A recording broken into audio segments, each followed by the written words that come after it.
50년 그 발췌 개헌안으로 중임까지는 성공을 하지만 또 시간이 흘러서 4년 뒤에 또 대통령 선거가 있잖아요. 그때는 헌법상으로는 3번까지는 못하는 거잖아요. 1956년인가요? 네. 56년에 세 번째 선거가 있는데 네. 이 세 번째 선거에는 여전히 이승만 대통령은 나올 수가 없습니다. 즉 1차 개헌, 발췌 개헌 때 이 직선제 부분에만 신경을 쓰다 보니까 미처 그 1차 중임이라고 하는 그 재헌 헌법 때부터 있었던 대통령을 2번밖에 할 수 없는 그 조항은 손을 못 댄 거죠. 네. 그러니까 52년 2대 선거에서 이승만 대통령이 재선을 했으나 여전히 1차 중임 조항이 남아있다 보니까 56년 3대 선거에는 나올 수가 없는 겁니다. 아, 잠시만요. 예. 교수님, 저 지금 여기서 짚고 넘어가야 될 게 지금 너무 뭐 총선에 대선에 뭐 너무 많은 날짜 나오니까 저 같은 이제 여갈모 출신은 길을 잃었구나. 그러니까 저 지금 정신이 하나도 없거든요. 네, 정리가 좀 필요하구나. 필요해요. 제가 그래서 준비를 좀 했습니다. 와. 이렇게 들까요? 들어드릴게요. 네. 사실 이때 48년에 처음으로 우리나라의 총선이 이루어져서 이때 재헌국회가 구성이 됩니다. 이 재헌국회에서 초대 대통령이 선출이 되죠. 이승만 대통령입니다. 일대.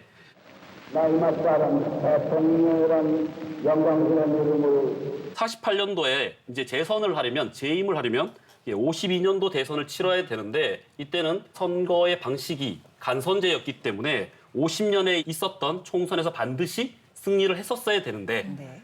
그런데 이 결과가 이승만 대통령이 원하는 방향이 아니었던 거죠. 예, 그래서 룰을 바꿉니다. 그게 바로 1차 개헌인 바로 발췌 개헌이었던 거죠.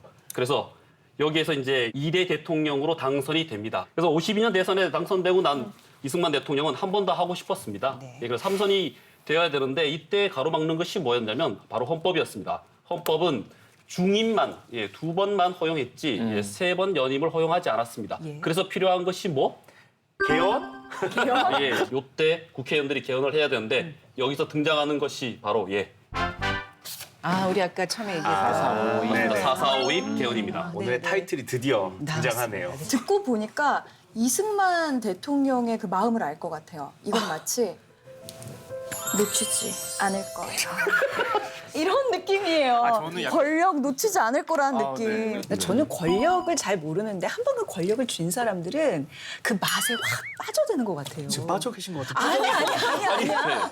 나는 약간 취해 아니야. 계신 것 같은 나는 표정으로 언제라도 놀 수 말씀하셔가지고. 있어요. 본인이 제일 잘하실 것 같은데. 아니, 그렇잖아요. 사실은 대통령이라는 게 뭐 필연적으로 이제 욕먹을 수밖에 없는 직책이기도 하잖아요. 근데 그렇게까지 하고 싶은 거 두 번도 아니고 이렇게 권력이라는 여러 게. 번까지 하고 싶은 걸까요? 그 제가? 왜 드라마 정도전에 그런 얘기 나오잖아요. 하루 먼저 죽는 것보다 권력 없이 하루 더 사는 게 두렵다고. 그거 진짜 명언 아니에요? 정치하는 사람한테는 권력보다 우선하는 건 없네. 하루 먼저 죽는 것보다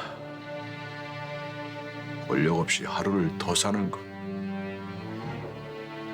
그것이 난 더 두려운데.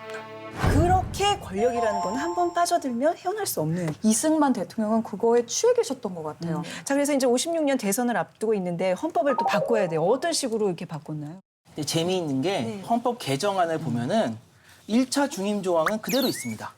그럼 뭘 그럼 해? 또 어떻게 했죠? 그런데 대신 뭐냐? 그 부칙에다가 헌법 제55조 1항인데 그 55조 1항의 그 1차 중임 조항이 이 헌법 공포 당시의 대통령에게만 적용되지 않는다라고 하는 예외 조항을 집어넣은 겁니다. 자기만 쏙 빼고 한 절묘하다. 거네요. 그렇기 때문에 이 헌법 개정안의 그 의미는 결국 그 모든 사람은 다 1차 중임밖에 안 되고 딱 한 사람.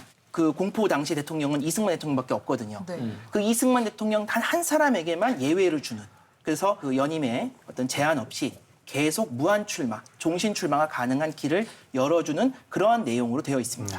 말만 들어도 너무 노골적이다. 이렇게 노골적이면 통과되기도 쉽진 않았을 것 같은데요. 그러니까 그 나이도 그때 꽤 많으셨잖아요. 1875년생이시니까 56년 대선으로 그쵸 대선 그러면 81세이신데 오, 그럼 세상에. 얼마 더 하시려고 하시는 건가? 그때 혼자서 100세 시대를 살고 계셨던 거 아닌가. 많이 앞서가신 분이.